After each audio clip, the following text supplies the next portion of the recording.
See, that was off. That's cool. There we go. We'll fix that. Take this and move this like this. We like that right there. Just like that. A little bit lower. There we go. Great. This .78, that is Matic. Hey, Steve, what's up?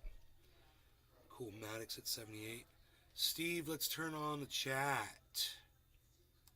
Shall we?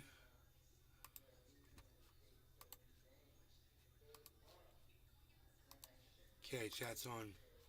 Great. Good morning, everybody. Let's read. Nick Brown. Hey, Nick.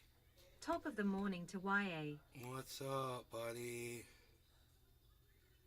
There we go. Get everything straightened up here. Just the way we like it.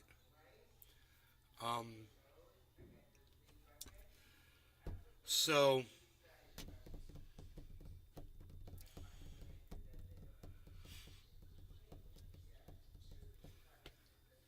let's just tell a little story. Here in Florida, since I moved here, I've been reading the newspaper articles, and I've seen that Ron DeSantis has relentlessly gone after the trans community here with legislation. Okay, he votes. Sean, aka Trendy Orca. Hey, Sean. Morning nay, still home with strep throat. He ignores the votes of the people. He takes their elected officials out of office, and then he installs his own hand-picked replacements that go along with his line of thinking. And his line of thinking is, let's go after the trans community. And you might be like, why is Ron DeSantis going after the trans community? The Nazis went after the trans community. This is how they get you in. Okay? They go after a marginalized group. They try to get as many people on board as they can, and they build strength. Don't tack on with Ron DeSantis because you might agree with his stance on the trans community. What you need to do is just not worry about the trans community so much. All right? And you need to not be supporting Ron DeSantis. What he is doing is he's literally going after the books, right, that might say something about trans kids or whatever, burning the books, right? Getting them out of the schools. Guess what the Nazis did? They started with the trans community, and the first books they burned were science books trying to, to study trans people. Stephen Running. Civil rights case. So understand that when you support Ron DeSantis, you literally are a Nazi. That's what you are. You're a Nazi because he's a Nazi, and you guys can't see it yet, but you're going to see it. You're going to see it. Of course, me, Francesco Morrow. I'm always ahead of everybody. Hi, everyone. I'm always in front of the whole narrative. No matter what you're going to hear it from me first because I have no fear. And I'm sure a lot of other people can see this, but people like Jimmy Dore are scared. They don't want to lose all their right-wing supporters. If you're a right-wing supporter and you support Ron DeSantis, I don't want you watching my show. I'd rather have one person here listening to me that agrees with me than 9 people that are on the fence. Seriously. I just don't want to hang out with you. I don't want to entertain you. I don't want to bring you joy. You know, people are like, hey, man, don't you want to try to convince people? Don't you want to try to win people over? No, I'm done with that. It's not my job. I'm not trying to convince you of anything. If you're like that and you think that way, just leave. Go support Ron DeSantis. You're a Nazi, and I hate you. I agree with you, Nay, totally. Thank you, Sean. Good. I'm glad you agree with me, man. Thank you so much for that. That's nice. I hope the rest of you agree with me too. Love to hear from you in the chat. And if you think that maybe I make this up, do you think that I just came up with this on my own, and you guys are like scratching your heads like, yeah, well, what's your source, Nay? I mean,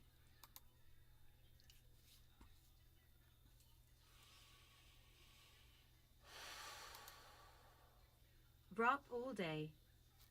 Good morning. Hey, bro. Josh G. Good morning, Nay.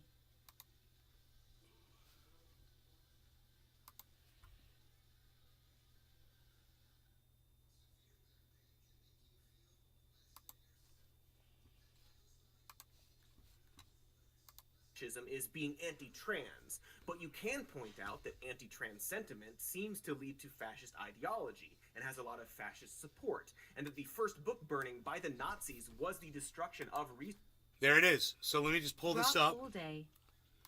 So sad today. We lost Ken Block yesterday. I don't know who that is, though. I don't know what you're talking about. All right, here we go.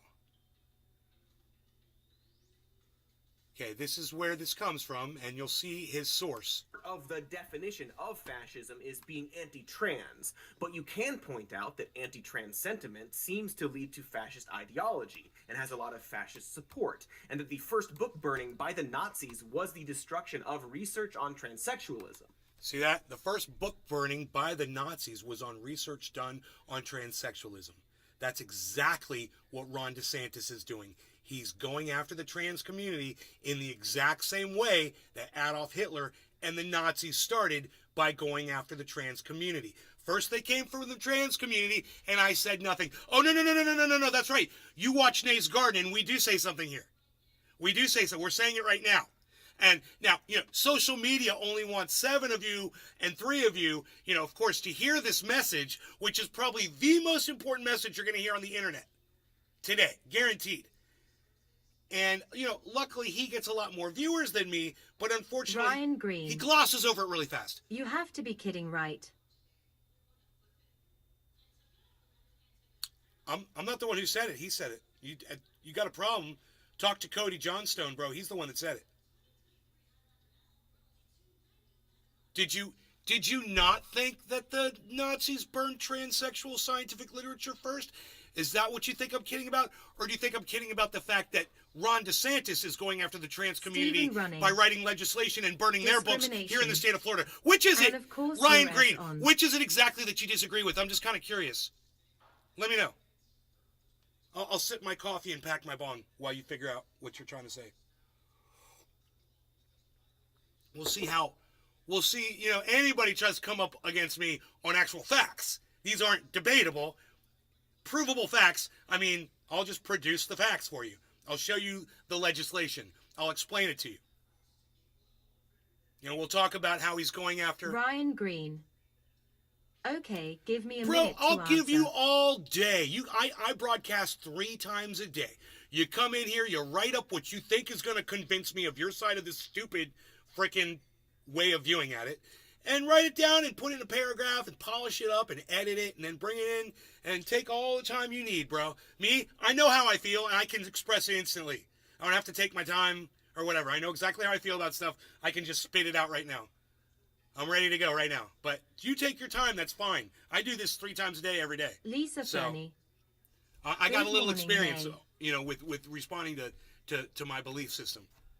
And this Ryan Green. This is, oh yeah, absolutely, Thank Ryan. you. And this is going to be an easy takedown of you. Just so you know, I'm telling you ahead of time. It's like when 2 fighters, like the day before a match, they have to go toe-to-toe, and they do the weigh-in. You and I are doing the weigh-in right now, and I'm staring you down, and I'm like, you ain't going to get shit on me, bro. That's me right now. I'm staring you down. I'm like, you ain't going to get shit on me, bro. Because I've got all my eggs already in the basket. I've got everything already ready to go. So, there's really not much you're going to be able to say to defend Ron DeSantis. But I can't believe somebody came in here to defend Ron DeSantis. Whenever you basically compare him to the Nazis for doing exactly what the Nazis did. But, should I pull up my ammunition right now? I think I will. We'll bring up the don't say gay law, and we'll bring up the books that are being banned, and we could also talk about the way he goes after trans, what are those called, drag shows, and claims that they're directed at children and whatever. We could talk all about that too.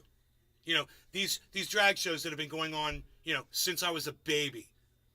And all of a sudden, they're dangerous for our children.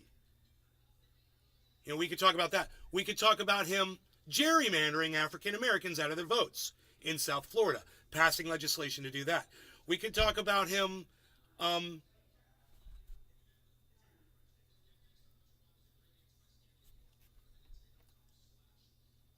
removing an elected state attorney from his position because the guy wouldn't prosecute women who had abortions.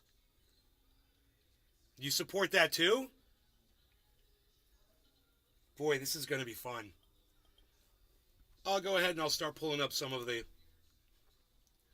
information. What is this? Trending now. What are these weird windows popping up here? Trending now.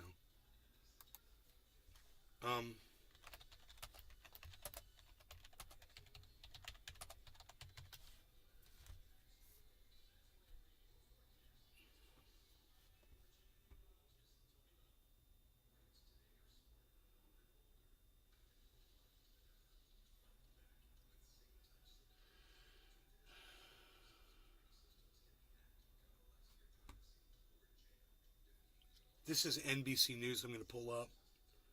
This is because it's the Stephen first... running. No. Call a debate. No, it's not a debate. It's me going to show him some facts and show him that I'm right and to prove that he's wrong and that he's supporting a fucking Nazi. There's no debate. This is not a debate. This is me already knowing that I'm right, me knowing that he's wrong, me knowing that I'm on the side of good and knowing that he's on the side of evil. There's no debate. Everybody that's watching this already knows that I'm right. Ryan Green. I'm not going to try to take you down by any means. I don't believe that you can compare anyone to the Nazis. I just Hitler. did. I just did. I have kids that are gay, and I'm not here to fight you on trans community either. Excellent. Excellent. No. You can compare people to Nazis. And for you to think that you can't compare someone to a Nazi proves that you aren't even able to have a legitimate conversation around this. You don't get to dictate your set of facts before a fucking conversation, bro. And I got news for you. Just because you lie and say, you know, you don't believe that you could compare anyone to the Nazis, I say, well, it happens all the time. So I just proved you wrong. People compare people to Nazis all the time. Vladimir Putin has been compared to Nazis. The Ukrainians have been compared to Nazis. You know, when the Ukrainians salute with a Nazi salute, they get compared to Nazis. When Ukrainians torture people in the street, they get compared to Nazis. When Ukrainians bombed, 14,000 ethnic Russians out of their homes, they got compared to Nazis. And when anybody calls himself a white supremacist, they get compared to a Nazi. And when anybody calls himself a Nazi, they get compared to a Nazi. Nick Fuentes gets compared to being a Nazi. Donald Trump gets compared to being a Nazi. Ron DeSantis gets compared to being a Nazi. I don't understand how you think you can dictate this. It's literally a fact that people get compared to being Nazis all the time. And if we're talking about when the Nazi Party first started, they just did one thing. They burned a book. Well, guess what? That's where Ron DeSantis is starting. He's burning a book. And guess what the subject was that the Nazis decided to burn?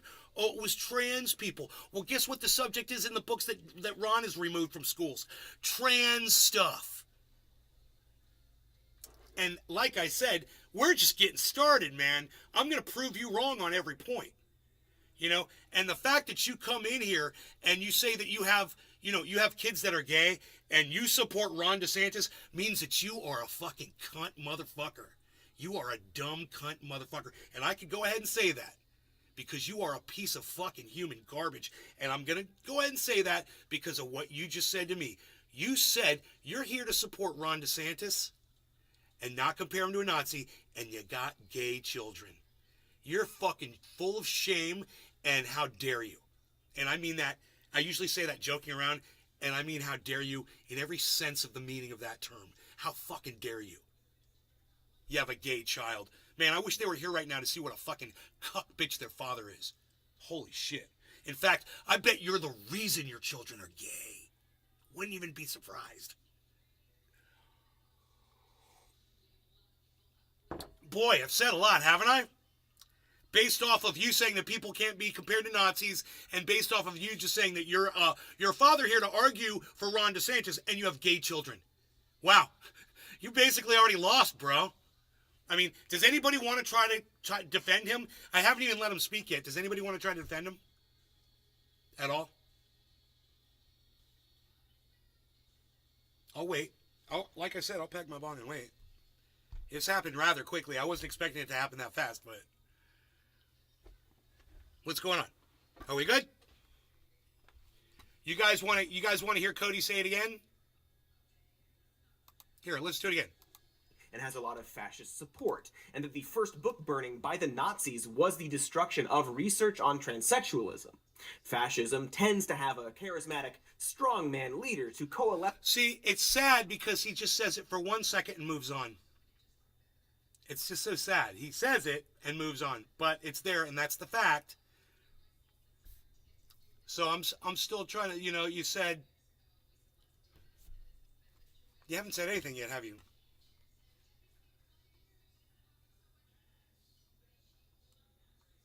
You said, I have to be kidding. I have to be kidding about what? That I'm comparing Ron DeSantis to the Nazis? Is that it? I'm comparing Ron DeSantis to the Nazis because he's doing something the Nazis did. How is that an unfair comparison? It's not just something they did. It's not like, wearing an armband or something like that. No, it's one of the most horrible things they did when they started out. Was they went after the trans community by burning a book, by burning information. That's what Ron DeSantis does right now. How is that uncomparable? Oh, that's right. It's completely comparable. And not a single person is sticking up for you in my chat. Now, let me ask you guys this. If I know, because it's hard for you guys, so just give me a 1 if you feel like it's okay to compare Ron DeSantis to Nazis, based on everything I've said so far. Give me a 1 in the chat if you feel like it's okay for me to compare Ron DeSantis to fucking Nazis, based on what I've said in this show so far. Steve Running gave me a 1. Thank you, Steve. 1. Thank you. Anybody else? Is it okay for me to compare Ron DeSantis to a Nazi based on the fact that he did exactly what the Nazis did? Do you want me to pull up the article of Ron DeSantis getting rid of books in the Florida school system? Trendy Nick. Or do we need to? Do I need to show you that, or are we good? Nick, thank you, buddy. 2 people gave me a 1. So it's okay for me. Doc Hollandaisy. Doc Hollandaisy, hello. 1. I got a 1 from Doc Hollandaisy. So it's okay for me to compare Ryan Green. Ron DeSantis LOL. to the Nazis. Second point. Okay, so I've won that point. Second point, Ryan. You're a father with gay children. Why are you defending somebody who hates your children? Huh.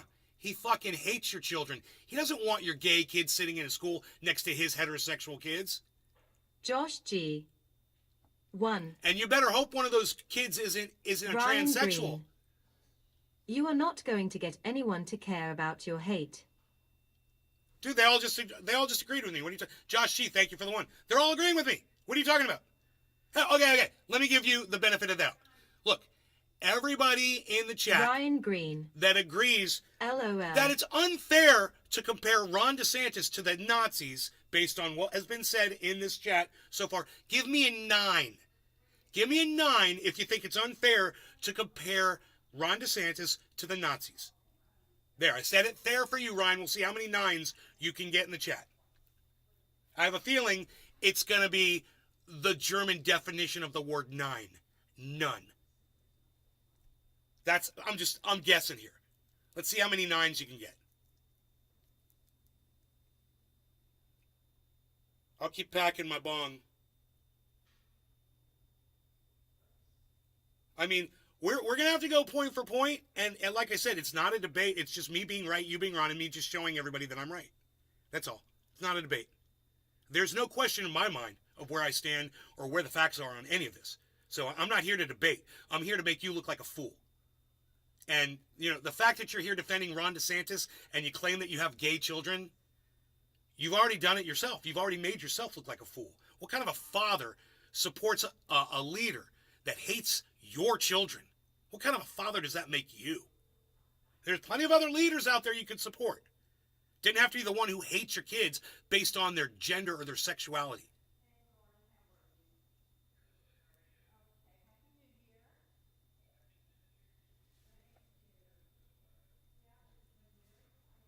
Ryan Green, are you African American? I just got a closer look at your avatar.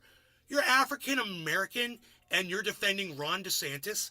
Bro, do you know what he did to the African American vote in South Florida? Or are you not aware of that? It's called gerrymandering, bro. He doesn't think that African Americans deserve representation. Is that okay with you?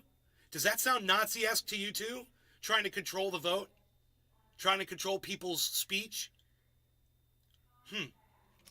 This is really interesting, Ryan. You're a so far no nines for you, buddy. Not a single 9. You notice that? I'll say it again. Look, guys, if you think that it's okay to compare Ron DeSantis to Nazis, give me a 1, because he acts like a fucking Nazi. If you don't think it's okay to compare Ron DeSantis to Nazis because Nazis were so horrible and they gassed the Jews, you know, and Ron DeSantis never gassed the Jews. So if you don't think, because based on that, it's not okay to compare him to the Nazis, then go ahead and give me a 9 in the chat. 1 if you agree with me, 9 if you agree with the guy that's siding with a Nazi guy that hates his kids. Stephen running. Crickets.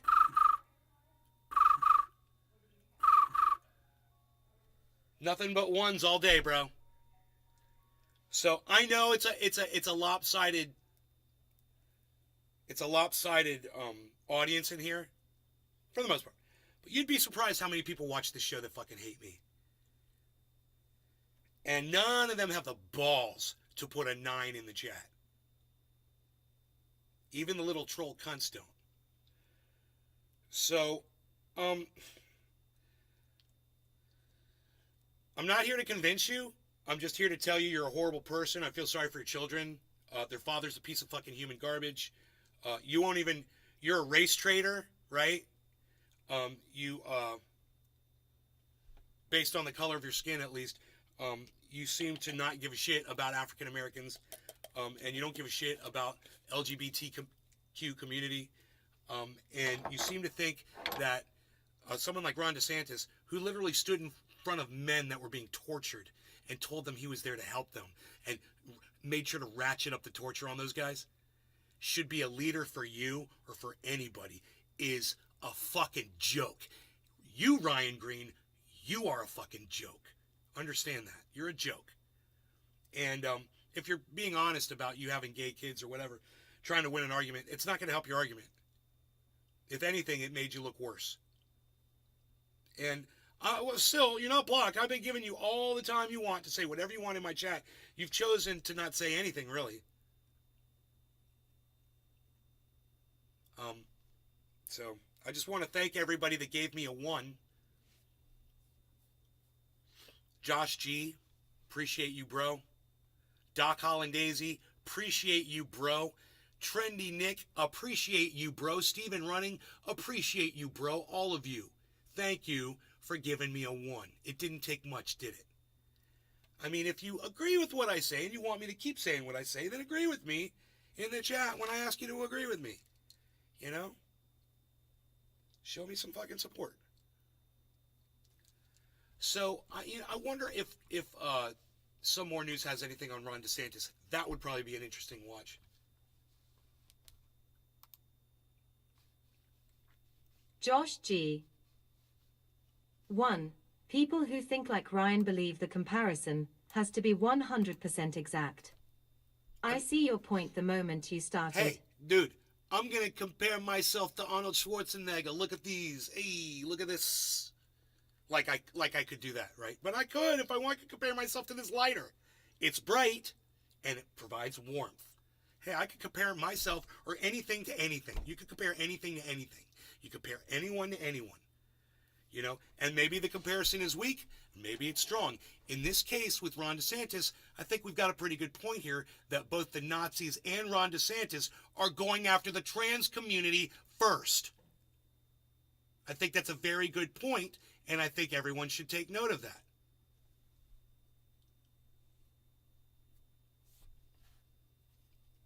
It's just kind of coincidental, isn't it?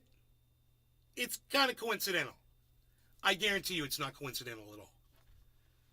I wouldn't be surprised if he's taking notes from the Nazis. He's studying the fucking Nazis. This is how you get people, that hate to get on your team. Now, this is what the Nazis did, and it worked for them.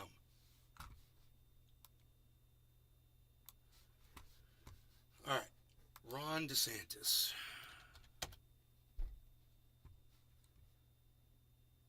Okay. Yes.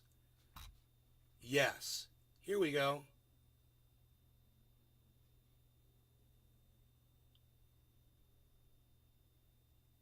That's a year ago, but this is 7 months ago.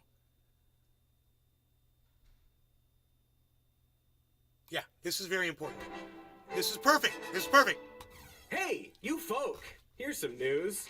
Greg Abbott and Ron DeSantis fucking hate queer people. Goodbye. Do you guys like that? Do you guys like that? That's it. Ron DeSantis hates you if you're LGBTQ. I'm not the only one saying it.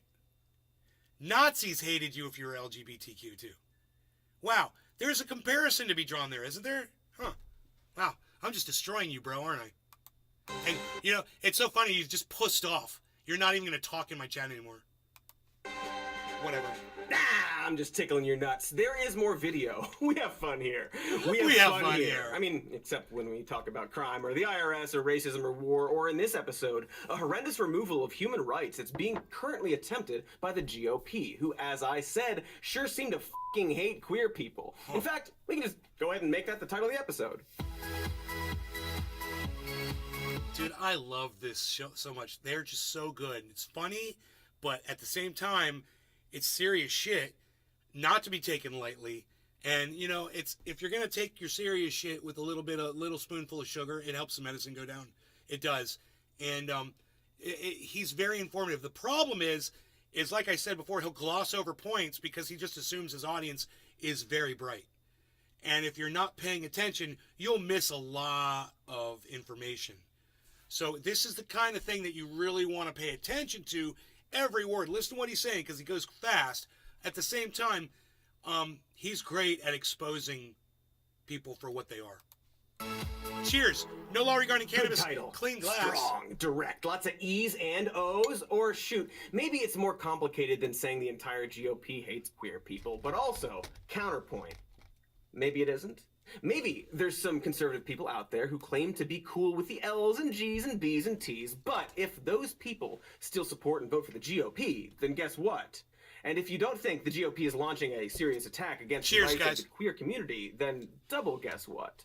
They super are. Most notably, on March 11th, a Texas judge temporarily halted statewide investigations of parents with transgender children. This was after Texas Governor Greg Abbott ordered state officials to consider gender-affirming health care for trans youth, care like puberty blockers and hormone replacement therapy, as child abuse. The judge in question, Amy Clark Meacham, ruled that Abbott's actions were unconstitutional due to the order violating the separation of powers by impermissibly encroaching into the legislative domain. So while this ruling is unquestionably good, it's more about whether or not Abbott himself has the authority to pass legislation like this than it is any kind of official verdict on the legitimacy of trans health care. It's like issuing a health code violation on a deli serving human meat. And of course, this ruling is already being challenged. So it's still good for the moment, but also an extremely minor victory on a much larger and more horrifying scale, like a deli scale, built to weigh human meat. You see, despite this one order being overturned, this move is just a small part of a much larger wave of anti-trans and LGBTQ legislation sweeping across America right now. Remember that wave from Deep Impact that killed Tasha Yar? It's exactly like that, but evil. Like that evil goo in Star Trek. that also killed Tasha Yar. In 2022 alone, nearly 240 anti-LGBTQ bills have killed Tasha Yar. Sorry, rule of threes had to do it, okay. In 2022 alone, nearly 240 anti-LGBTQ bills have been proposed by state legislators so far, a huge increase from the 41 similar bills filed in 2018, and up as well from the 191 bills proposed in all of last year. A number that was so large that it had prompted some advocates to label 2021 as the worst year in recent history for queer rights. And now this year is significantly worse only 4 months in. That'll show those advocates, aha, take that! Because if the 2020s taught us anything, it's that everything can always get significantly worse if you just, wait a minute. Anyway, a great deal of these bills are wrapped in the disguise of protecting religious rights, specifically the right to discriminate against other people, effectively declaring religious rights to have priority over LGBTQ rights. In several states, we're seeing bills allowing people to deny adoption to same-sex couples. Kentucky is trying to allow government officials to refuse to acknowledge gay marriage based on their beliefs, despite being, government officials.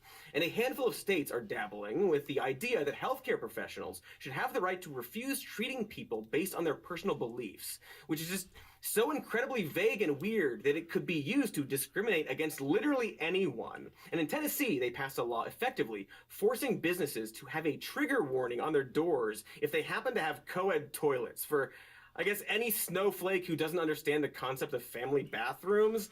Tennessee also tried and failed to pass a bill that would, quote, prohibit officials from creating, enforcing, or endorsing policies that respect or promote non-secular, self-asserted, sex-based identity narratives. And I have no fucking clue what that is supposed to mean. It's like the cloud atlas of laws. Most of these bills are so ridiculously vague and weird that they appear to ban everything and nothing, which we will certainly talk about. Tony Z on the Rumble. But almost half of the bills put forward this year specifically target transgender people, with a large chunk of those prioritizing, or at least claiming to prioritize, the health and well-being of trans children. So today, we're gonna talk about all of these bills, what they're trying to do, about how and why they're being proposed at such a high velocity all of a sudden. Also, we might reference Cloud Atlas at least once more, maybe Jupiter ascending. We'll see how we feel. And let's start, if we have to, with the currently blocked Texas bill, which is technically the least bummer story in that it hasn't happened yet. So that's good? Sure. Okay, so the Texas order that Governor Abbott is still fighting to enact would call on both licensed professionals and members of the general public to report parents of transgender children as child abusers if those children had received gender-affirming care. Not only that, but the order came as part of a letter from Abbott to the Department of Family and Protective Services, in which he asked the department to conduct a prompt and thorough investigation into the families of any minors undergoing elective procedures for transition.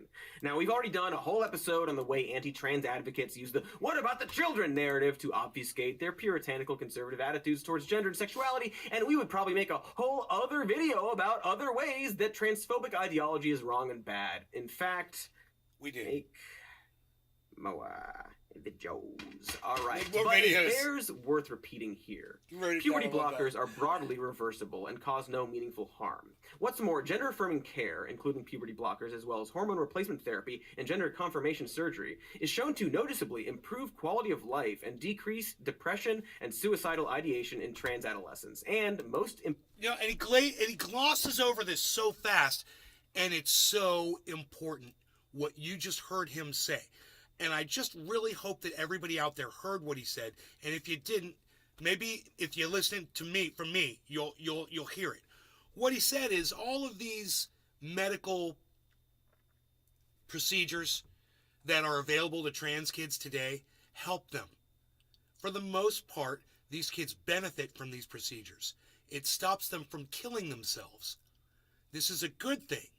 Okay? Ron DeSantis wants to do away with all this. He wants to make sure that's not available with your insurance. Doesn't want your insurance to pay for it. He's citing all of these studies that show that this is a good thing, and this is the way it's been because it's a good thing. And now Ron DeSantis is coming along, and he wants to get rid of all this.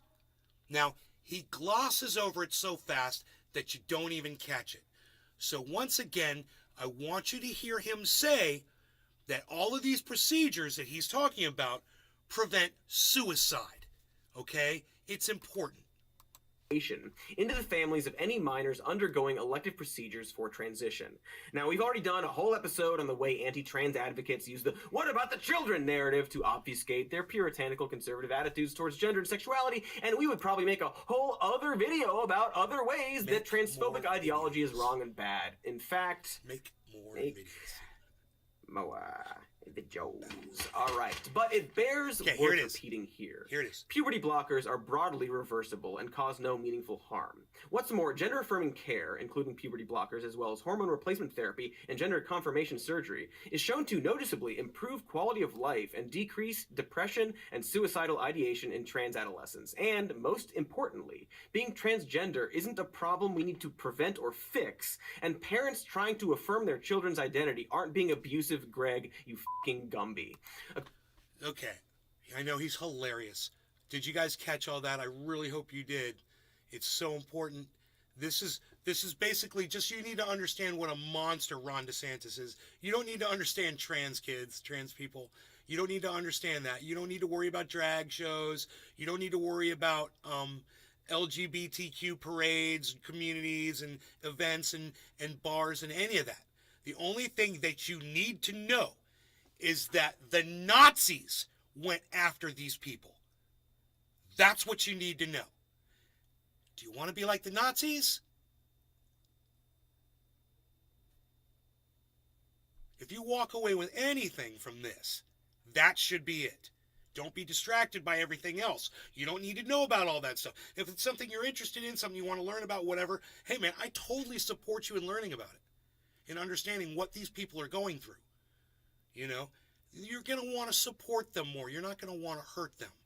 And unfortunately, Ron DeSantis doesn't have time to understand, people that are different from him. According to the failing New York Times, Abbott's order managed to sow chaos and confusion amongst trans families and their medical providers before it was temporarily halted. Dr. Megan Mooney, a licensed psychologist whose clients include transgender children, as well as a plaintiff in the case to halt the order, testified to there being outright panic as the order caused children and their families to fear for their safety and forced medical professionals to choose between their legal duties and moral obligations. One mother, an employee of Texas's Family Protection Agency, who showed up to court in goddamn disguise, testified to being terrified for her trans daughter's health and well-being. And Rio Grande Valley resident Adamalis Vigil told the Texas Tribune that her 13-year-old trans daughter, Adeline, is so terrified she will be forcibly separated from her mother that she doesn't even want to sleep in her own bed. Because in Texas, being found guilty of child abuse can come with a first-degree felony conviction and up to 100 years in prison and or a fine of $10,000, which seems pretty problematic when you start defining child abuse as stuff I don't like. In other words, if you're going to say that, getting gender altering therapy or hormone blockers or anything for your child is child abuse, and you're going to call it child abuse, these people will go to prison as a child abuser. Imagine that. Imagine that. It's bad. Yeah, it says it right here. It's bad. Not to mention, of course, and this guy came in here earlier and said that he wants to support Ron DeSantis, and at the same time, he said he's got gay children, right? That it also means having your child taken away from you by the state and presumably prevented from All I'm saying is, the what if one of his children was trans instead of just, gay is just trans? Then what? You still love them? You still love your kids? You still support Ron DeSantis? Often life-saving processes of hormone replacement therapy and gender confirmation surgeries. And so when this potential law causes a wave of panic and fear from the people it claims to protect, you kind of have to wonder if it's perhaps not at all actually a law designed to protect those people. Maybe it's a bad shitty law aimed at pleasing a base of voters who simply don't like transgender people, all at the expense of kids and parents who just want to live their lives. Well, you would notice I have 3 thriving children. The issues we're facing right now are not things that we have to deal with on a regular basis. My daughter she loves riding her bike, she loves swimming, she loves hanging out with her friends, playing Pokemon Go, all the things that you would expect from a 12-year-old who's happy And you'll have to forgive me because it's pretty hard for me to talk about this without tearing up because it's just been such an awful couple of weeks. Can you imagine being a parent suddenly told by the state that you might have your happy and healthy kids taken away from you because a group of politicians decided that your existence is wrong and bad? It's honestly Sisypheanly hard to express just how intentionally cruel and dishonest this ongoing conservative attempt to f over trans kids and their families is. But of I wish that more people would be here to watch this, but I want to say this to all of you that are choosing to listen to this. I want to say you are the best people on the planet. If you are here, you're listening to this, I want to say thank you so much. I really do appreciate you guys. It's not the easiest thing to listen to. I understand that. Here at Cody's Shody, we love nothing more than pushing huge rocks up various hills and inclines, as well as talking about the hit film Jupiter Ascending, out now in 2015. On top of everything we've already mentioned, Abbott's order was prompted by a non-binding legal opinion from Attorney General Ken Paxton, released only a few days earlier, in which Paxton argued that gender-affirming care constitutes child abuse. The opinion is, unsurprisingly, full of shit. Not only does Paxton claim that care widely accepted by leading healthcare groups like puberty blockers are abusive, but he also cites as examples things like body modification surgery, a process which is rarely, if ever, performed on children. Paxton's opinion statement has been criticized alongside Abbott's directive by various medical and human rights organizations, including the Endocrine Society, an international medical organization for the field of endocrinology, which said the conservative argument rejects evidence-based transgender medical care. But of course, this isn't about evidence, nor is it about actually getting these laws through. By doing this, they are sending a signal to both their base, but especially to parents of trans kids, that by allowing your child to pursue their own personal happiness, the government is going to make their lives as hard as possible. Because the GOP loves interfering with the lives of families, right? It's like their motto says, tread on me harder, big government, P.S. we hate families. Seems long, but, that's the grand old party we know and tolerate. See, while Paxton's statement was non-binding and Abbott's orders currently blocked, that doesn't mean their words don't have weight and impact when they come from important elected 2 minutes officials. Late. And no like we said Laurie before, candidates, Abbott's everybody order cheers. was only blocked on the grounds that it was an overreach of the executive branch, not on the grounds that it was evil and dishonest, because apparently morality is subjective and a functioning democratic system can't base its legislative process on how good or evil a law is because that's just not how it works, or something. I don't know. I refuse to read a book. Or can't read, except for the teleprompter, which reads, "The point is, while it kicks absolute ass that Judge Meacham told Abbott to shut the f*** up, you awful piece of shit, all it would take to actually pass legislation that does the same thing as Abbott's order would be for enough Texas legislators to believe the same hateful lies that Abbott and Paxton believe. And unfortunately, the only way to stop that from happening is to use that same legislative system to pass bills that explicitly protect trans people and permanently enshrine their rights into law.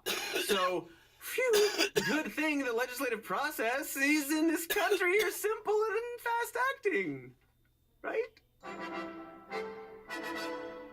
Right. Okay.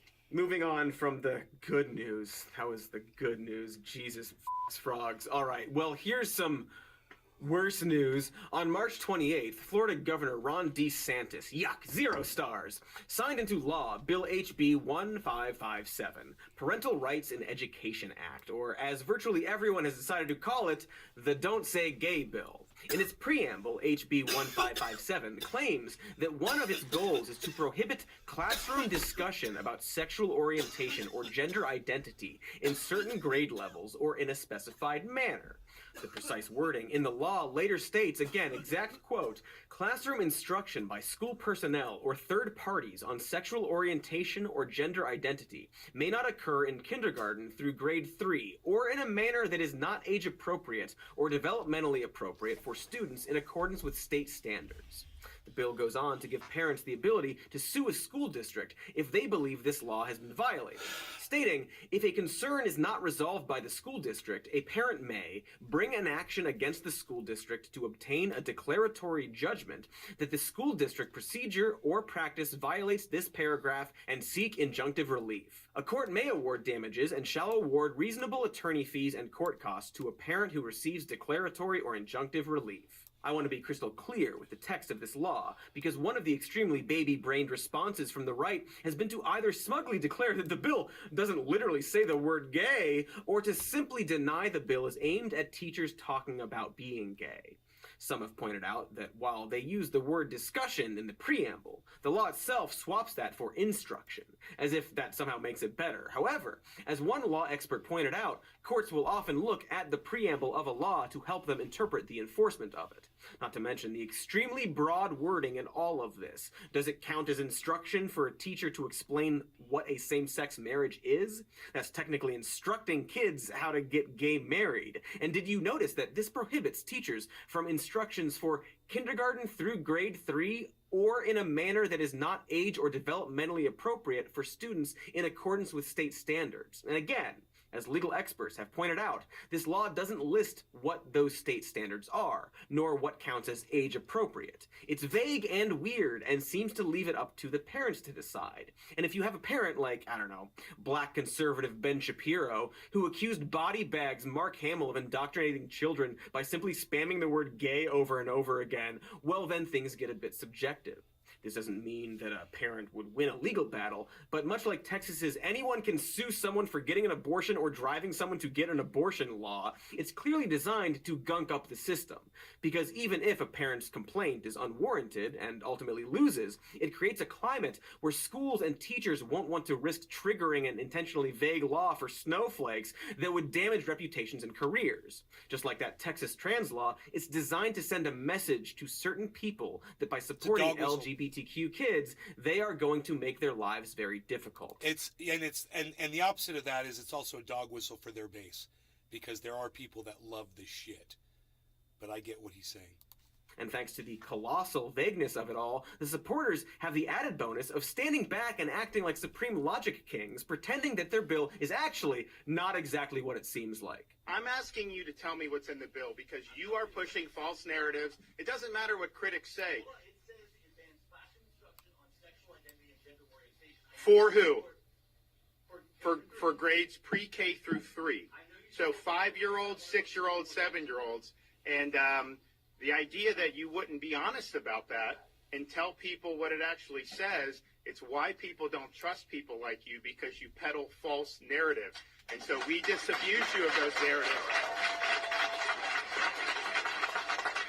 And we're going to make sure that parents are able to send their kid to kindergarten without having some of this stuff injected into their school curriculum. Checkmate, libs! We sunk your battleship! Uno! Cloud Atlas! Hey, Ron, when you say stuff injected into curriculums, just what are you talking about exactly? If it's not trying to ban teachers from saying gay, what is it trying to ban then? Well, let's dig into that. After a few ads, we love ads just like we love you. And so to deny these ads, you're also denying our love for you. So think about that for a second while these ads play. There's the ad. You're welcome. Did you feel our love for you in those ads? Good. That's the only reason why we played those ads. And if you recall, we were talking about the infamous Florida Don't Say Gay bill, and how the GOP is claiming that the bill actually has nothing to do with an obvious attempt to limit the rights of LGBTQ students and teachers. One of the most common conservative talking points from the likes of the Daily Wire is that the evil left-wing mainstream media is wildly misinterpreting the nature of the bill on purpose in order to push their insidious gender ideology. The Daily Wire pulls the same misdirect as DeSantis, self-righteously pointing out that nowhere in the legislation is the word gay mentioned, though the word parent is mentioned 32 times, and the word parental is mentioned 7 times, in a pretty lazy attempt to make it seem as though the bill is really about parental sovereignty. They're technically not wrong in that the bill focuses a lot on a parent's right to be informed about what their kid is being taught. Except, hey there, buddy! What specifically is this sovereignty about? Does the bill say that? Oh, right. It's about sexual orientation and gender identity. This isn't a bill about a parent's general right to know what their kid is being taught. In fact, Florida already passed a bill like that last year. That bill, dubbed the Parents' Bill of Rights, allowed parents to have the right to pull their kids out of any class they deemed inappropriate, as well as have the ability to inspect any sexual education material and have access to their kids' school records. Sure seems like that law would have covered any concerns about parental sovereignty the conservatives are claiming this new law involves, doesn't it? So why introduce a second bill specific to teaching about LGBTQ issues? And if that first bill allows parents to review sex ed material and pull their kids from specific classes, why then have a new bill that gives them the rights to sue the school about one specific topic being discussed? Why can't they also sue over violent material or on religious grounds? Is it because it would be a nightmare to allow parents to sue schools for anything they teach? Not to mention that by giving one parent the ability to sue over just one topic, you're effectively blocking the sovereignty of all the other parents who want sexual orientation and gender identity explained to their kids. How is that allowing freedom for parents? It's almost as if, and this is a wild thought, I know, but it's almost as if this bill definitely isn't about parental sovereignty because Florida already has a bill specific to that. And the threat of a lawsuit clearly creates a situation where just one parent can decide for all the other parents what every kid gets to learn about. But of course, there's a second reason the GOP is giving for why they think this law is absolutely necessary. Are we ready for it? Oh boy, that is gonna look bad out of context, and I guess in context too, but that's right. P to the E to the defiles. The conservative tradition of associating queerness and homosexuality with pedophilia has a long and robust history that we don't really need to get into right now. But needless to say, Republicans, famous for refusing to update their rhetorical strategies even a little bit, are back at it again. It, in this case, being accusing LGBTQ people of being pedophiles who want to groom children. In defense of HB 1557, DeSantis' press secretary, Christina Pashaw, argued that the bill merely prevents kids from being exposed to sexually inappropriate content, accusing opponents of the bill of being either a groomer themselves or at the very least, someone who supports the grooming of 4 to 8-year-old children. Now, to start, I just want to point out that pedophilia and sexual abuse and harassment of kids, specifically in schools by teachers or employees, is a serious problem in this country. By one study, 1 out of 10 students will experience some form of sexual abuse before they hit 12th grade. That fucking sucks and is gross. Dare I say, it should not happen. But you might notice that the study I just cited is from 2004, and it turns out that this is because the United States has an alarming lack of information about this subject. We don't really have many statistics because no one has bothered to collect them on a federal level. And 2 reports by the Government Accountability Office found that the United States isn't doing nearly enough in terms of background checks or other measures to prevent child predators from working in our schools. So if you were, say, a politician who was very concerned about pedophilia and grooming, this is probably where you would actually start. You wouldn't make a bill banning sexual orientation discussions, but rather you would be loudly talking about our failure to protect kids or even track misconduct on a federal level. Let's talk about the word grooming really quick, okay? I guarantee you that there are groomers out there, okay? Not denying the existence of people who groom children for their own personal, desires. Absolutely. I actually knew one. I saw somebody doing it. I was young. I didn't realize what I was seeing. But turns out, yeah, he was a groomer. So, yeah, they exist, right? But there's a difference between that and, let's say, a teacher that, it gets approached by a child. The child, professes that they're gay. Let's just use this as an example.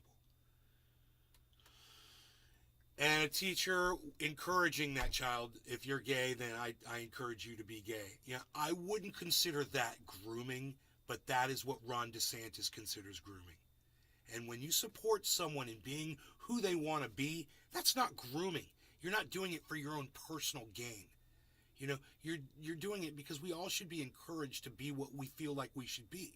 We were all taught that as children. I hope that watching crypto go up right now, just exploding. But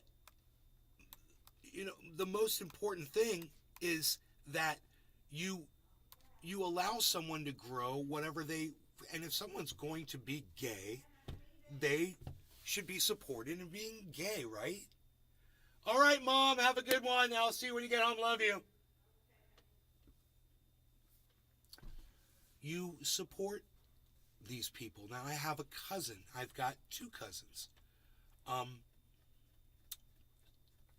One of them turned out to be gay, and I remember when this child was younger, and I said, "Oh, that one is totally gay," to my sister, and I told my mom, and they were like, "No, he isn't."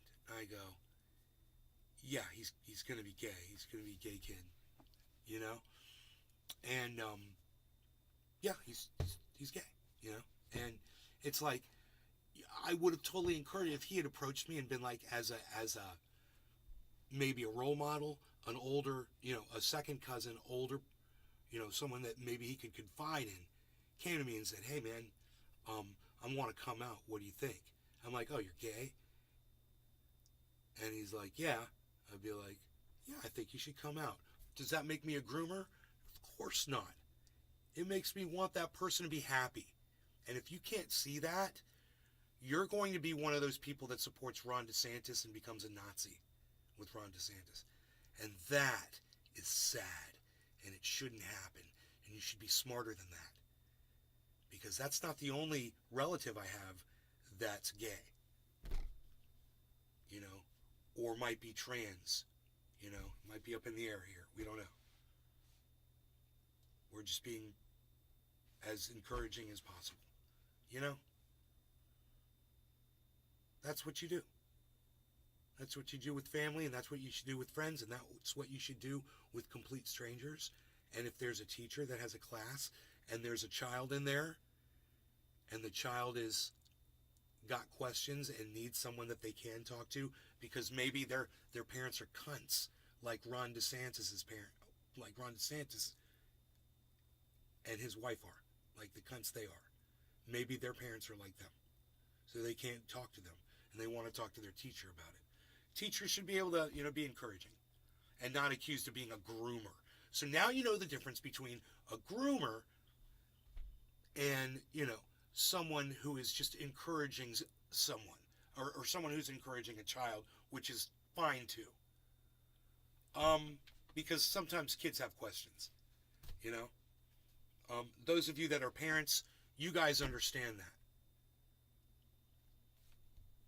And it's psychotic to me that this guy came in here earlier. This is the whole reason we're watching this video right now.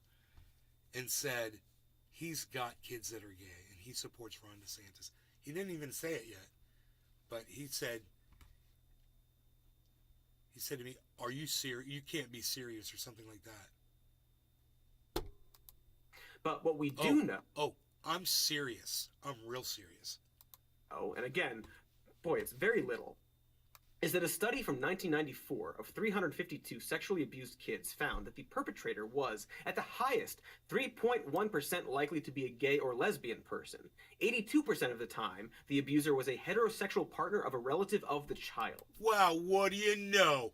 Heterosexuals are more prone to abusing kids than homosexuals. Isn't that interesting?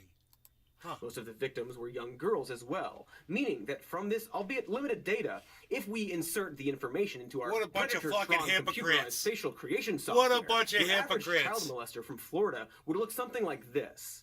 This is all to say that there's just Rapey no evidence that McForehead. the Don't Say Gay bill would do anything at all to prevent pedophilia or grooming by teachers, nor does it seem to actually be a priority of anyone supporting the bill. It doesn't use the word grooming or pedophilia in the text, nor does it line up with any statistics, and is just focused on a ban on teachers' freedom to discuss sexual orientation and gender identity. To claim that it's a ban of sexual material is a lie, because if that was the case, wouldn't the bill say it's a ban on sexual material and not sexual orientation? You can't just claim a bill does something when it is in no way actually doing that thing. That's called a lie. There's simply no logical connection to the bill and grooming. So where the hell did this even come from? Well, that would be something called Libs of TikTok. Started as like the 4th attempt to go viral by some dipshit named Chaya Reichik. The account was signal boosted by Joe Rogan before devolving into basically an anti-LGBTQ account. But look, these videos on Libs of TikTok are the videos that those people themselves, those psychos, put up on the internet themselves. So Hey, man, you want to shoot yourselves in the foot? This is what all these morons did. It's literally hilarious. any instance of gay people existing around children. They're crazy. Some of these fucking crazy libs are crazy. Just as crazy as any MAGA, crazy fucking Republican. They're, go take over the Capitol, fucking MAGAs, cue balls, whatever. These motherfuckers are just as crazy as the cue balls.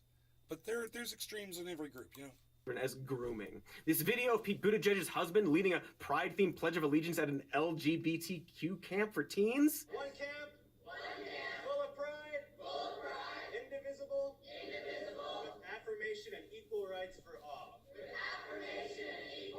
Well, that's fucked up, though, dude. That's fucked up. Look, what they should be teaching this kid is there should be no pledge. That's what they should be teaching.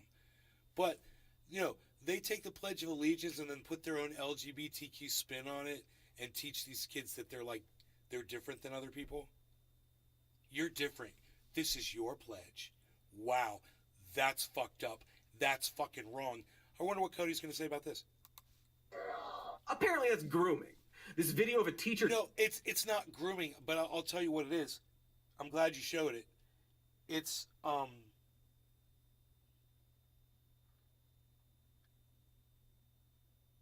basically abusive to those kids. If you think that you should make kids recite something to make them feel different from other kids, that's abusive. I'm sure there's another word for it. It's not grooming, but I'm sure there's another word for it. Talking about coming out as trans to her students? So none of the kids knew me as trans, but I wanted to talk about it. So what I did is, as soon as I came back, I joined up with the GSA, realized how many questions the kids had, and decided the best thing to do would be to host a Q&A. Grooming again. The account made to, mock the snowflake intolerant left would openly call for any teacher who comes out to their students to be fired on the spot. Incidentally, the teacher referred to in that tweet I just showed said he came out to his students because a student asked him if he was gay because the student's parents said to the student that they thought he was gay because of his voice. So the teacher was like, "Yeah, I'm gay." Fired! Anyway, that tweet and many others have been deleted. I wonder why. But so what you'd imagine here is that any halfway reasonable person would realize that this simply isn't what grooming is. Nor is it anything but hateful to compare teachers simply coming out to their students or promoting pride to a camp specifically for gay kids to being a child predator. It's nonsense. No. The kind of decades-old gibberish Look, the Westboro... as much as I fucking hate Pete Buttigieg, what that guy did was wrong, but not for the reasons that people are trying to paint it as grooming. It's not. And it's wrong for them to say that about him. I'll defend them on that, but, that's about it. Baptist church would scream to nobody outside of a Comic-Con. I defend the truth. And coincidentally, the account was apparently a source of inspiration for none other than Christina Pushaw, DeSantis' press secretary we mentioned earlier, who has claimed that this account somehow has evidence that grooming is happening. If you define grooming as a gay person breathing near a child and evidence as being mad at ghosts online. So there you have it. Well, a single Twitter account promoting false news. Cody should be more careful about what he says there. They've got some wild videos on Libs of TikTok. He should be careful about what he says there. I wouldn't defend those motherfuckers at all. Stories and run by a viral hungry, hateful Trump supporter who, after being, big quotes, doxxed, claimed that her house was egged by posting literally the first photo that shows up when you Google house egged and then deleting it, is actually being used as the factual justification behind this entire bill. And subsequently, the completely baseless claim that it prevents grooming in any way. I can't stress this enough. None of this is about grooming. Like, it clearly is not. And yet this narrative has spun so wildly out of control that when Disney took an albeit cowardly stance against the bill, conservatives labeled them as pro-grooming along with anyone who speaks up against the bill that, I can't stress this enough, doesn't in any way have anything to do with grooming. Like, I'm sure not about to defend a multinational corporation doing the bare minimum to support LGBTQ people, but it's wild that, A multinational corporation doing the bare minimum to support LGBTQ people is enough for the anti-cancel culture GOP to go scorched fucking earth when they dare to publicly oppose them. And by That show last night, Hot Crazy, what we were talking about with Dana White hitting his wife at that club or that event in Mexico, and it was all on video, and we watched that shit last night. That was a crazy show, man, wasn't it? Because I could barely tell. We were like whispering about it, you know, because Mom would be pissed if I wake her up. scorched earth, I mean, relieving a corporation of billions in financial obligations and passing it on to taxpayers. That'll show them. It's gotten so bad that even other Republicans aren't safe if they even think about straying off the narrative. When Nate Hochman, a fellow for the conservative magazine National Review, pointed out on Twitter that even if teachers are indoctrinating kids with gender ideology, that's not the same thing as pedophilia, a bunch of people, including intellectual powerhouse and normal chill guy James Lindsay, immediately accused him of being a groomer. This does seem to be James's go-to response for everyone, ranging from California Representative Adam Schiff to random comedians on the internet to fucking Oreo cookies. They're just throwing out words here and hoping it sticks. A plan the GOP operative and religious think tank weirdo Christopher Rufo has flat out admitted to regarding the CRT panic, and now this. For more info on Rufo, here's our CRT episode that he apparently saw and immediately went to Twitter to block me. But anyway, again, it's just throwing stuff out and conflating a bunch of things under one fear-mongering umbrella. Or even worse, flat out admitting that they consider any mention of LGBTQ people as dangerous grooming. This would be a downright archaic view of discussing sexual orientation. At best, it's childish in that you'd be conflating the words sexuality and sexual into one concept simply because it has the word sex in it. But again, Ben Shapiro literally called Luke Skywalker an indoctrinator of sexual ideology after he simply said the word gay a bunch. It's very funny that they pretend that's not what they're concerned about while literally being openly concerned about it, you know? You can't claim the bill isn't telling teachers not to say gay and then claim that tweeting the word gay is grooming kids. That's like saying you're not scared of spiders and then shitting your pants while watching Charlotte's Web. At the end of the day, even though it is more insidious and will probably cause violence, the term groomer is basically being used as the new woke that was the new CRT that was the new SJW. It's a broad, vague term that conservatives use when they can't just flat out say what they mean, because what they mean is widely accepted as hateful when said aloud.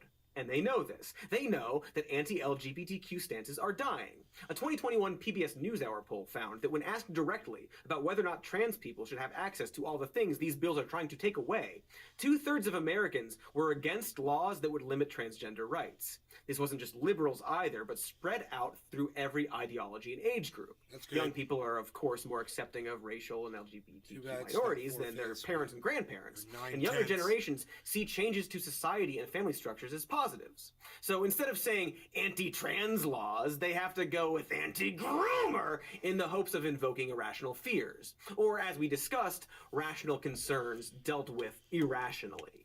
Honestly, I'm surprised they don't do this more often. I mean, they absolutely do, but not nearly as much as they could. You want to limit healthcare rights? Call it health grooming instead. Why should the government pay to have some anatomy-obsessed stranger look inside of our bodies? I'm now against that. All pediatricians are pedophiles now. Both words start the same, don't they? However, unlike most of those previous words we mentioned, groomer and pedophile are actual terms that mean something, especially to victims of sexual abuse. It is profoundly ironic that by co-opting those phrases, the people pretending to care about... This is what I said. Groomers exist. You know, it's a thing, you know. So I'm glad he's saying this, you know. It is a thing, and it's not fair to say a teacher that's trying to encourage a kid to be what they're going to be eventually, you know, that has questions about it, is being associated in that. And like he has said over and over and over again, not the same thing. I'm glad that he's being obnoxious about it, but he's funny enough to keep you listening, you know. Sexual abuse are actually making it harder. It's a very for hard. victims. It's a third After all, rail. the same way terms topic, like woke you know? have lost all meaning, so too will these very real concepts. If you call any old person that refuses to use your experimental submarine a pedophile, then you make it so people will automatically tune out actual credible accusations of pedophilia. But again, and I really can't stress this enough, they don't actually care about pedophilia or groomers. If they did, they would perhaps be more concerned about the shocking pattern of Republican lawmakers getting in trouble for just that, including our good buddy Matt Gaetz being involved in a fucking sex trafficking big scandal, forehead. and the last GOP president of the United States openly creeping on teenage beauty queens. Also, the longest-serving Speaker of the House, former GOP representative and convicted pedophile, Dennis Hastert. I'm not using the term pedophile or groomer loosely, like conservatives are doing. These are literal cases of GOP figures getting in trouble for literal acts against minors. Oh, also, you know who else the GOP loves who famously sexually abused children? Cops! It's actually a big problem. Let me just read a few sentences out loud. A 2003 national study by the Police Professionalism Initiative written by Professor Samuel Walker at the University of Nebraska at Omaha found that 40% of reported cases of police sexual misconduct involved teens, often young women involved in youth engagement and job shadowing programs. Let's see, any more sentences to read. Ah, yes, okay. A 2010 study by the Cato Institute, a libertarian think tank that tracks police wrongdoing, found that sexual misconduct by law enforcement generates more citizen complaints than any other factor except for excessive force. Surely I have more sentences. Oh, okay, yes, here we go. A database compiled by the Buffalo News reports that from 2005 to 2015, it's 420 in Newfoundland, guys. In a case of sexual abuse Cheers. or No misconduct law regarding at least cannabis. every 5 days. There's still a lot Billy of states where cops Valentine. can rape Cheers, detainees, Josh say it T. was Cheers, consensual, everybody which is in the literally chat over on impossible Rumble. because they're Token Tony's detained eating and cheers. get away with it. Oh, and follow up on that 2003 study that found 40% of reported cases of sexual misconduct by cops to involve teens. Here's a separate study from 2014 that found reported cases of sexual misconduct involving teens to be 43.1%. So I guess cops can improve. Great job to the boys in blue. Also, 15% of the victims were under 14. 8% were under 12.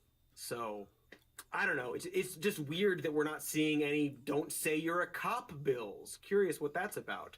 None of this is subjective. These are just facts. You can agree with certain conservative policies or stances, but you can't deny that they have absolutely no fucking right to police teachers or LGBTQ people for the purposes of stopping grooming when there's zero evidence to back them up. It's just cold, hard hate-mongering. And if you really need it spelled out, look no further than the now-failed Tennessee proposal that attempted to create an alternate pathway to legal marriage that would not be available to same-sex couples. First of all, petty, spiteful bill, which did crash and burn, but not before people pointed out that they had included absolutely no age limit to who could get hitched, opening the door to literal child marriages. They went on to amend the bill to fix that, but this so perfectly points out how little the GOP actually cares about pedophilia or grooming, and in fact, just wants to take away the rights of gay people. In writing this bill, they were either so focused on taking away these rights, or just didn't care, that they were ready to accept child brides so long as those child marriages weren't same-sex. Point is, this is all the exact opposite of everything they claim to care about, and should be rejected and mocked by anyone who isn't actively trying to attack the LGBTQ community, right?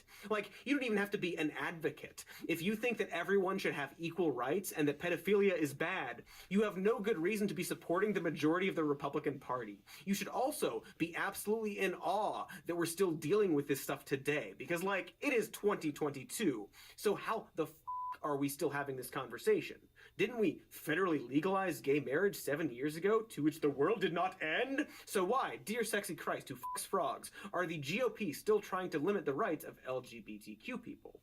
We're going to talk about just that, in detail, after a few ads. Because ads are just, they're so great.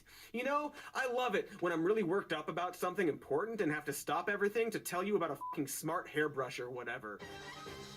You know, for years now. Stopped everything to tell you about a lentil delivery service that sends you farm fresh lentils straight to your door. Hold on. Start a business, mail order, send farm fresh lentils straight to your door. Perfect. Oh, it's gonna be so good. Okay, so we were just finished pointing out that nothing in the recent GOP push against LGBTQ people has any logical standing. Next, we have to ask, why is this happening now? What is the Republicans' end game? What can we do about it? Can we do anything about it? And why, sweet horse god, why is it always DeSantis and Abbott? Why these two sopping dildos? Sopping dildos implies they did a good job, so that's too polite. They're more like dusty attic dildos from the 40s that your grandmother tried once but got electrocuted by. You know, the one you found as a kid and used as a lightsaber until your mother intervened? Not pulling from real life or anything, just an imaginative tale about how whenever I watch Star Wars, I think about how sex is evil. I'm fine. It was fine. But that last question, why these two bad dildos, is very easy to answer, and begins to explain why these laws seem so broken. Simply put, thanks to Trump, bigotry is pretty popular right now. It's as big as the hit film Jupiter Ascending. We've talked before at length about how the nascent proto-fascism that was the Trump presidency drew a line in the sand for the conservative movement, and how many Republicans, DeSantis in particular, have realized that the old traditional conservative way of doing things won't cut it anymore. Someone needs to step up and be the new Trump. And since Trump is figuratively and literally melting at the moment, DeSantis is currently in the lead for that position. Similarly, Abbott has been struggling with his popularity among this base of the GOP. And so there's just no easier way to gain points than by beating the dead horse of woke politics. They certainly aren't the only people doing this, but rather the most vocally desperate at the moment. You could argue that this explains why these laws seem so hastily written and legally incoherent, in that the people making them don't actually care what the law says. But it's not that simple. As we mentioned, the Don't Say Gay bill appears to have different wording in its preamble than the actual law, and is extremely vague about the actual age groups affected. This makes it so that, depending on the courtroom and lawyers involved, you could actually get different interpretations of the bill. And this is actually the same for a lot of these half-assed laws being introduced. They're often incredibly inconsistent, and that's possibly because conservatives don't even really understand transness well enough to effectively legislate against it. Exactly. Why, for example, is it legal for doctors to treat kids with human growth hormone to alter their bodies, but a crime for doctors to treat trans kids with estrogen or testosterone? How do these laws affect intersex people or people with hormone imbalances? Are puberty blockers still allowed to treat non-trans children for things like precocious puberty? Where do we draw any of these seemingly arbitrary lines? While it's pretty clear that these lawmakers don't understand the actual science, there are likely other extremely old factors at play. Writing for Slate, law professor Courtney Cahill draws parallels between the current-day attempt to define gender along biological lines and the Jim Crow-era practice of doing the exact same thing, but with race. Cahill looks at Bill HB 935, a piece of anti-trans legislation out of Florida that, while it eventually died in 2021, would have made it a crime for healthcare providers to surgically change the sex of minors.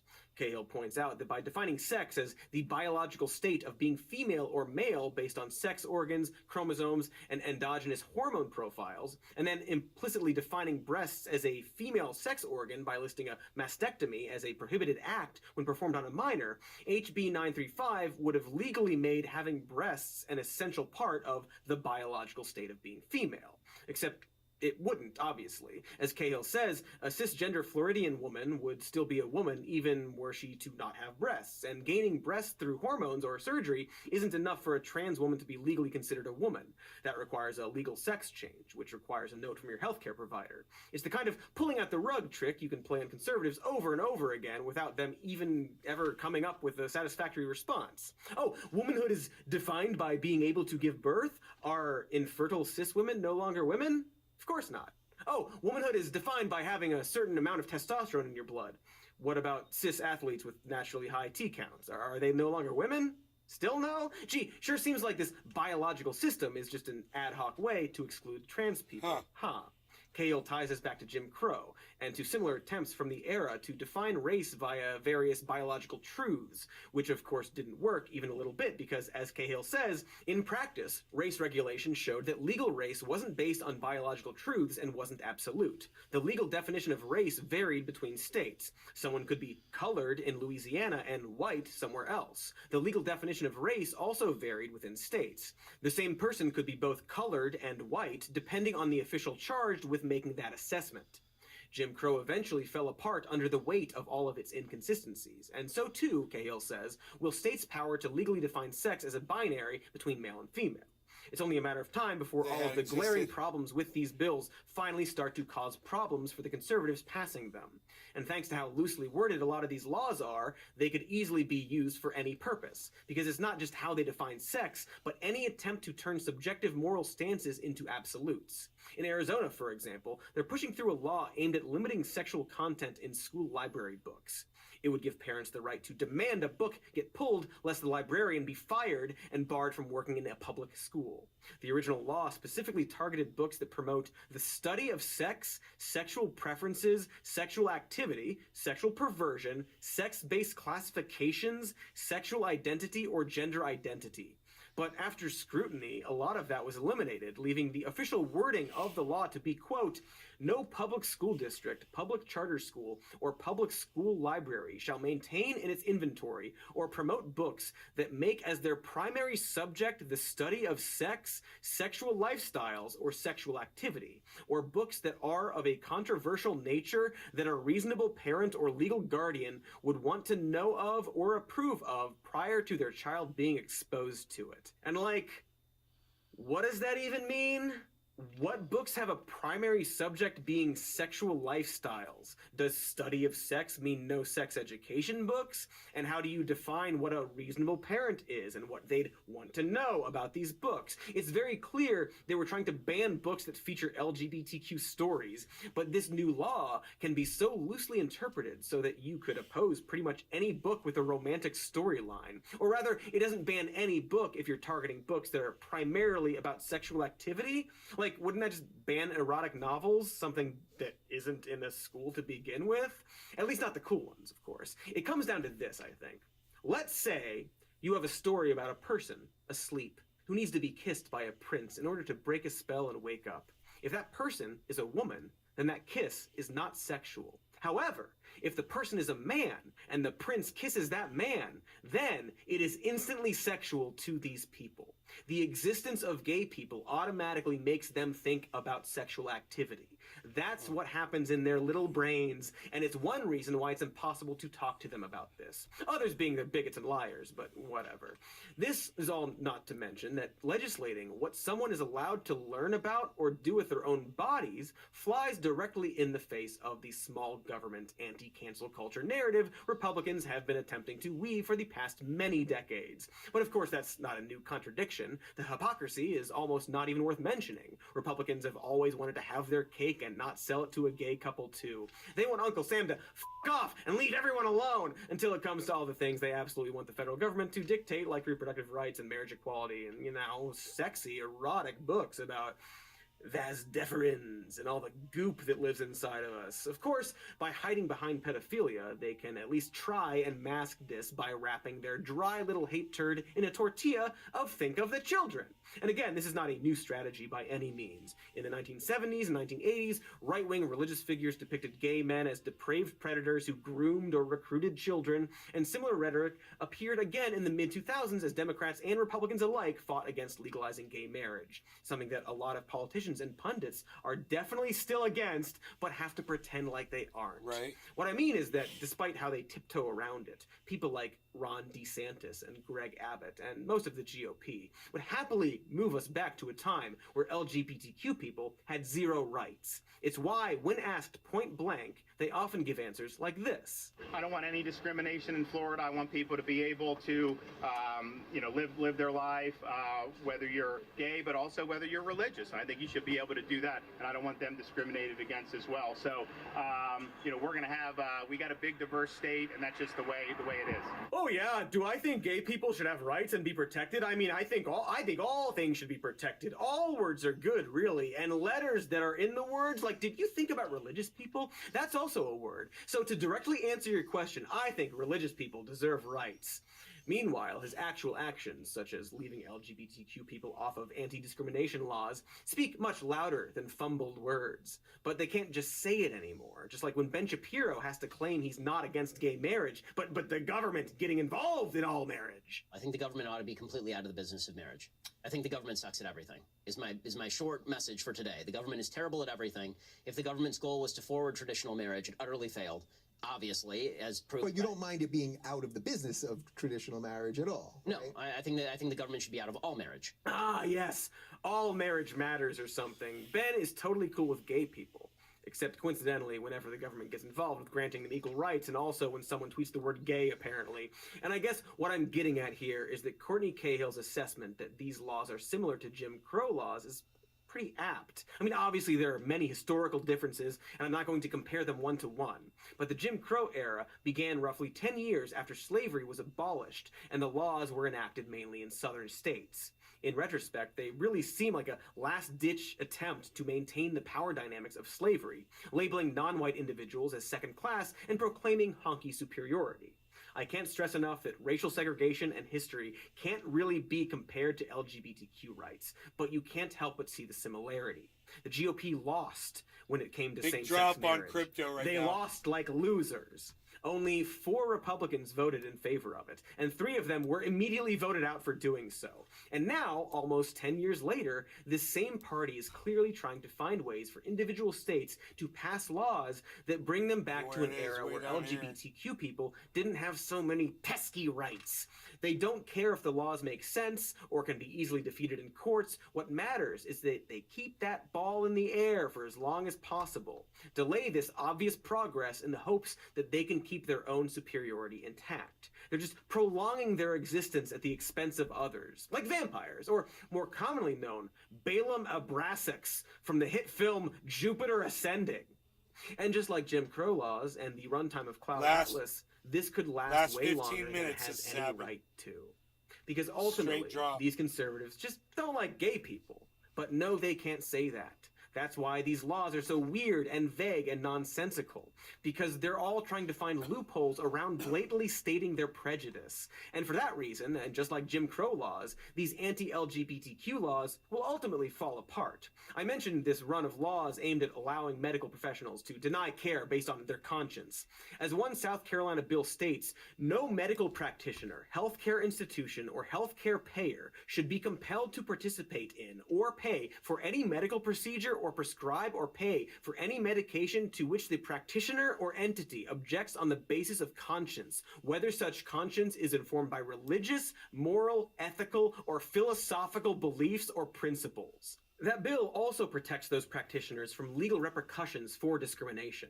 And while this is clearly aimed at trans people, they aren't allowed to just flat out say that. And so because of the extremely vague wording, it could be used to discriminate against literally anyone based on philosophical beliefs. By that definition, a vegetarian doctor could legally choose to not treat you because you're wearing a leather jacket. Hell, they could not treat you for liking the band Stained, which frankly should come with a penalty, but not from doctors. Yeah, he's crazy. It is hard to fully appreciate the fact that, when you get down to it, this proposed law is basically saying to doctors, do no harm unless they bother you. It is so broadly defined so as to be both ineffective and legally explosive, and if enforced, could gunk up the system so bad that it ultimately gets thrown out, along with all of the other laws trying to do this. Of course, I do want to be very clear here. These laws are bad, cruel, harmful laws that in the immediate short term will absolutely have a negative impact on the LGBTQ people, primarily children being affected by them. Trans people in the US already face incredibly high barriers of entry to the basic possibility of participating in public life. They're banned from equal education, targeted by state departments, prevented from receiving life-saving medical care, harassed in bathrooms no matter which one they use. The list goes on. We didn't even mention all of the recent attempts to ban trans athletes, which could fill an entirely separate episode. Not only are these things bad on their own, but they have the added effect of preventing trans people from entering the formal labor market, let alone acquiring the huge expense of medical transition, assuming they survive that long, considering how often they get f***ing murdered or take their own lives.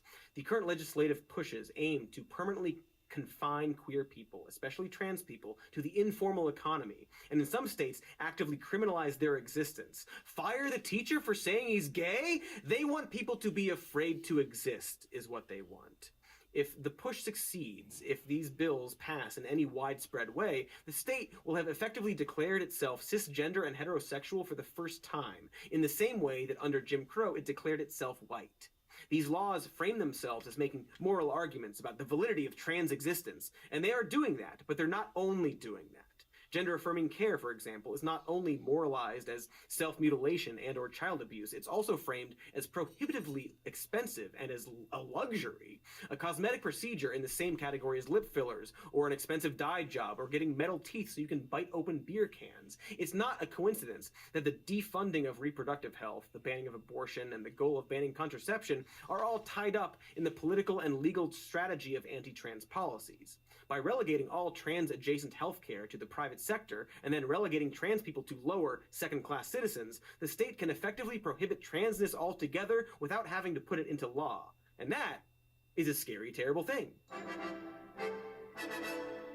However, the light at the end of this very long, dark tunnel is this. History will look back on this treatment of trans people in the same way we look back on the Jim Crow era today, with disgust, shame, and the lingering feeling that if you'd paid slightly better attention during 11th grade history, you might be able to know what's going on more often.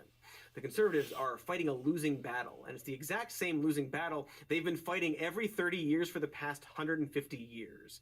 This is possibly the fatal flaw with conservatism as an ideology altogether. Despite what the hit film Cloud Atlas might tell you, time moves forward whether we like it or not, and we move right along with it, whether you like it or not. Progressivism, making progress, feels intuitive and natural because we really have no other option other than to move with the current. And to try to do anything else means not only standing still, but pushing back against the flow and attempting to reverse the tide. Because that's where the conservative side of things takes us, in the end. Do you think, seriously, that people like James Lindsay and Ben Shapiro and Ronald DeSantis want to stop at just these anti-trans laws? Or perhaps will they keep pushing us backward little by little? But again, people like them have been fighting the same fight over and over again with different goalposts because they keep losing. Before this, they lost the fight for gay marriage. And before that, they lost the civil rights movement. And before that, they lost to the suffragist movement. And before that, they lost the fucking Civil War. It's all the same fight, and we're already seeing with the Don't Say Gay bill and the recent resurgence of conflating queerness and pedophilia that if they win the fight against trans people, they'll immediately push back towards their next battleground. And so on until every minority group has been stripped of their rights and America is great again. It's like an incredibly high-stakes game of Team Fortress 2, except instead of fighting for glowing checkpoints, you're fighting for the basic human rights of marginalized people. Don't know, haven't played it. The point I'm trying to make here is that if the last century of American history can serve as any kind of precedent, the conservatives will lose this fight eventually. That said, how fast they lose depends on us, and how hard we fight against them, and point out what obviously lying liars they are. And of course, saying we'll win eventually doesn't do shit for the kids who are right this moment being targeted by laws either currently or about to be on the books. So, on the screen, there should be a bunch of different links to organizations dedicated to helping trans and LGBTQ youth, and all those links will be somewhere in the description as well. So you can click on them, and then be taken to their website, and then give them money in the form of a donation. In fact, right this second, the Wachowski sisters are running an auction where all of the proceeds go to the Defend Trans Youth Fund. That auction is for various props from their beloved films such as Cloud Atlas and Jupiter Ascending, which are really popular and cool films. Don't believe me? How many times have you heard those films brought up in just the last hour? Everyone's talking about them. And so right this second, you can get the actual ears worn by Kane Wise, the half-dog man, and also help trans youth. That's a win-win, assuming you get it before we use our show budget to swipe that up.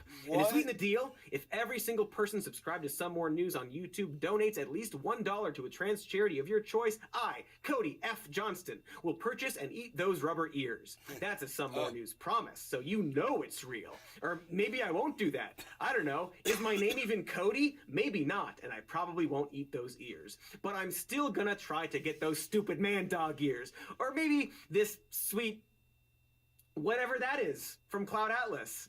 And you should still donate to, like, not be a jerk. And if you know a trans teen personally, do the right thing and just, you know, leave them alone. Because, like all teens, they probably just want to be left the f*** alone. Or cigarettes. Give them cigarettes. Teens love that. I am being told that I can't advise people to give cigarettes to teens because of laws or something. But as we've just pointed out, laws can be bad, so do what you want with that.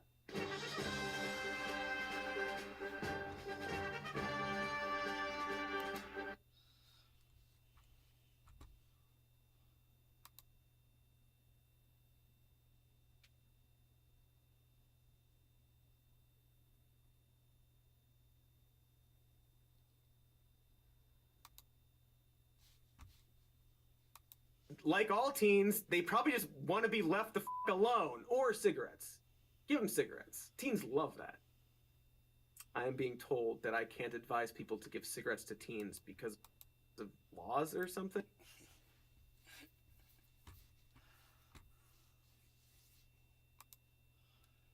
That's pretty good. Big drop in the market. If you're looking at the prices here.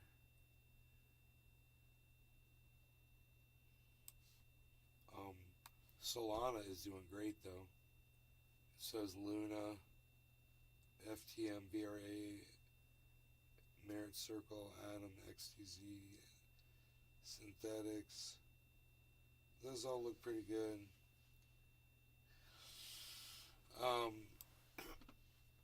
But that's a big, big drop across the board. So if you're looking for a purchase point, I would say this would probably be a time to consider 655. 16, ooh, it's going down. Maybe. 16,650. The 24-hour low is 636. So there it's 649. It's going down. So if you're looking to purchase Bitcoin, man, be watching it because this is looking good. It's good timing right now. Alright, you guys, love y'all. Thanks for watching. I will see you on the next show this afternoon sometime. Turn on your notifications. And I will see you, I'll see you later. Love y'all. Bye. Oh, I'm at Nave's Garden on Twitter. Come on over to Twitter. I'll see you over there. Bye.